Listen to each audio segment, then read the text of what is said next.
that longtime Republican Senator Lindsey Graham has passed away. His office says he died on Saturday night after what they call a brief and sudden illness. The statement says Graham's family is asking for privacy at this time. Lindsey Graham spent decades in Washington being two different men at the same time. One was the old Senate dealmaker who could cry over Joe Biden, travel with John McCain, defend Ukraine, and talk about public service like it still meant something. The other was the Trump-era survivor who swallowed his own warnings, defended the man he once condemned, and became one of the strangest symbols of Republican surrender. Now, after his sudden death, the real double life leaking out is not one secret. It is the contradiction he spent 29 years trying to outrun. The double life was hiding in public. When people hear the phrase double life, they usually imagine something hidden behind locked doors. In Lindsey Graham's case, the more revealing story was hiding in plain sight. It was on cable news. It was in Senate hallways. It was in the way Democrats who fought him still called him funny, warm, or human. It was in the way Donald Trump praised him after years of humiliating him. It was in the way Ukraine supporters remembered him as one of the few Republicans still willing to confront Vladimir Putin, while critics remembered him as someone who helped normalize Trump's most dangerous instincts. That is what the example videos understood correctly.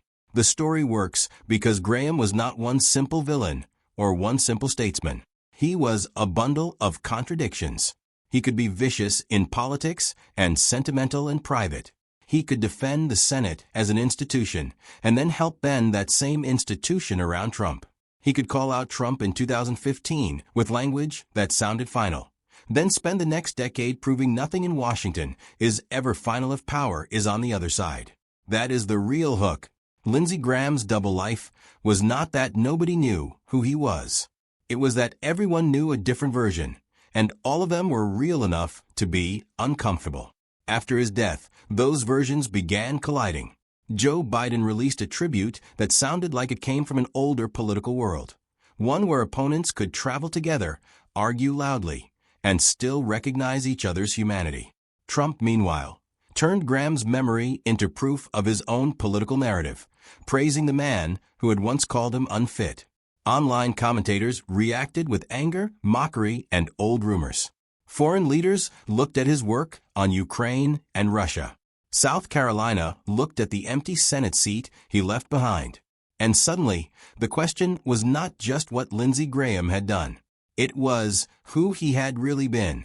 The South Carolina senator who wanted to be taken seriously. Lindsey Graham's story began long before Trump. He was from Central South Carolina, and his personal biography was built around loss, responsibility, and ambition. After his parents died when he was still young, Graham helped raise his younger sister, Darlene. That detail matters because it complicates the cartoon version of him. Before he became a cable news fixture, before he became a Trump loyalist, before he became the senator people mocked online, he was a young man who took on adult responsibility early and built a career around service, law, and politics. He served in the Air Force, worked as a lawyer, and entered Congress in the 1990s. By 2003, he was in the United States Senate representing South Carolina. For years, Graham built a reputation as a defense hawk and a Republican who could sometimes work across the aisle. He was conservative, often aggressively, but he also wanted to be seen as a serious lawmaker. He cared about military policy, foreign affairs, judges, immigration negotiations, and the Senate's role in national security. He was not just another background senator. He was everywhere, always talking, always maneuvering, always trying to remain relevant. But even then, the split was forming. Graham wanted the respect of institutions, but he also wanted the protection of power. He wanted to be known as independent, but he understood South Carolina Republican politics well enough to know that independence had limits.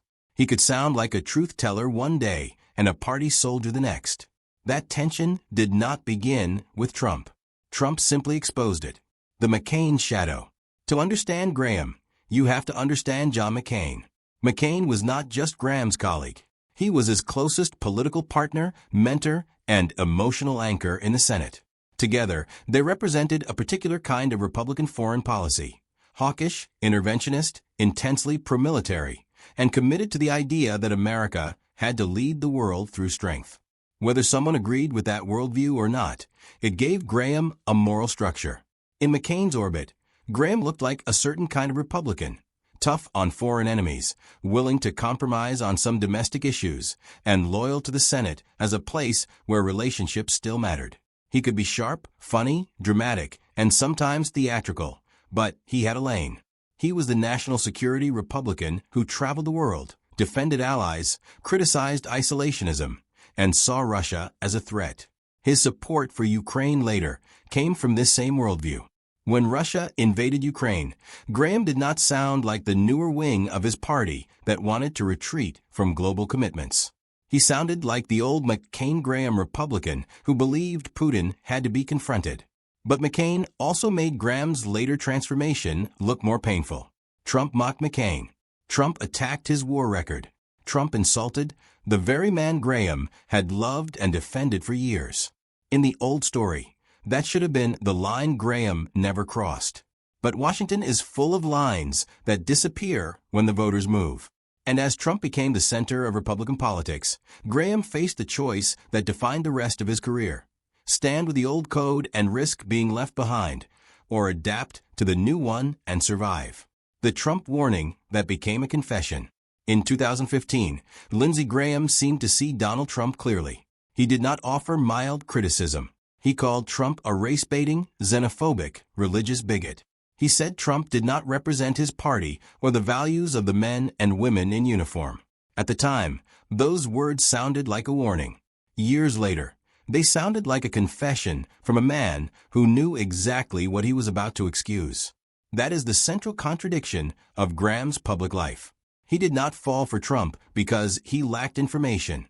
He had already said the quiet part out loud. He knew the danger. He named it. He understood what Trump was doing to the Republican Party and to American politics. Then, after Trump won, Graham slowly moved closer anyway. He golfed with him. He defended him. He translated him for television. He became one of the Republicans' reporters called whenever they needed to understand what Trump might do next. That is why people could never stop talking about Graham. His loyalty did not look innocent. It looked chosen. Every time he defended Trump, the old quote came back. Every time he attacked Democrats on Trump's behalf, people remembered that he had once sounded just as alarmed as they were. The double life was no longer hidden. It was replayed in split screen. Lindsey Graham before Trump and Lindsey Graham after Trump. The original twist here is that Lindsey Graham's double life was not simply hypocrisy. Hypocrisy is too small a word for what happened. His double life was a survival strategy that became his identity. He seemed to believe he could stay close to Trump without becoming fully consumed by him. He may have told himself that proximity meant influence. If he could stay in the room, maybe he could moderate Trump on national security, Ukraine, judges, or foreign policy. If he could flatter Trump enough, maybe he could tear him when it mattered. That is how many politicians justify compromise. They tell themselves they are not surrendering. They are managing the danger. But the danger with Trump was that everyone who thought they were managing him eventually became part of his performance. Graham may have believed he was using access to protect his priorities. Trump used Graham's access to prove that even his critics could be brought to heel. This is why the story feels so unsettling. Graham did not become Trump's ally because he had always been a Trumpist. He became Trump's ally after demonstrating that he knew better. That made his loyalty more valuable to Trump and more frustrating to critics. Every converted enemy proves the leader's dominance. Graham's transformation sent a message. If even Lindsey Graham, McCain's closest friend, could bend, then almost anyone in the Republican Party could bend. The Biden friendship that confused everyone. One of the most revealing pieces of Graham's life was his relationship with Joe Biden. The two men served together in the Senate for years. They disagreed often, sometimes loudly, but they came from an older Senate culture where relationships were built through travel, committees, late-night conversations, and shared institutional life. Graham once became emotional while talking about Biden as a person, saying that if you could not admire Joe Biden, you needed to do some self-evaluation. That moment became famous because it showed a Lindsey Graham who seemed almost impossible to reconcile with a later partisan warrior. That version of Graham did not vanish completely. It leaked out in tributes after his death. Biden's response treated Graham not as a cartoon enemy, but as a colleague from a world that had almost disappeared. That was part of why the reaction online became so divided. Some people saw the tribute as decency. Others saw it as another example of Washington elites forgiving each other, while ordinary people lived with the consequences of their votes. Both reactions reveal the same truth. Lindsey Graham lived in the gap between personal warmth and public harm. He could be kind to someone across the aisle and still support policies that many people saw as cruel. He could have private friendships and public positions that contradicted the values those friendships seemed to imply. That was not unusual in Washington. But Graham made it unusually visible because his emotional side was so exposed. He did not hide that he liked people. He also did not stop attacking them when politics required it. Ukraine, Russia, and the one line he held. If there was one issue where Graham remained relatively consistent, it was Russia. He saw Vladimir Putin as a threat and supported Ukraine's fight after Russia's invasion. Even many of Graham's harshest critics acknowledged that his defense of Ukraine was one of the few places where he seemed to resist the isolationist drift inside parts of the Trump-era Republican Party. He pushed sanctions, argued for stronger support, and worked with Democrats like Richard Blumenthal on Russia-related measures. That matters because it complicates the story again. A lazy version would say Graham had no principles at all.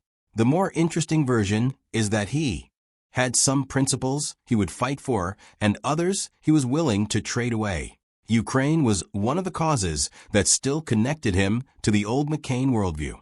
He believed America should confront authoritarian aggression abroad, especially from Russia.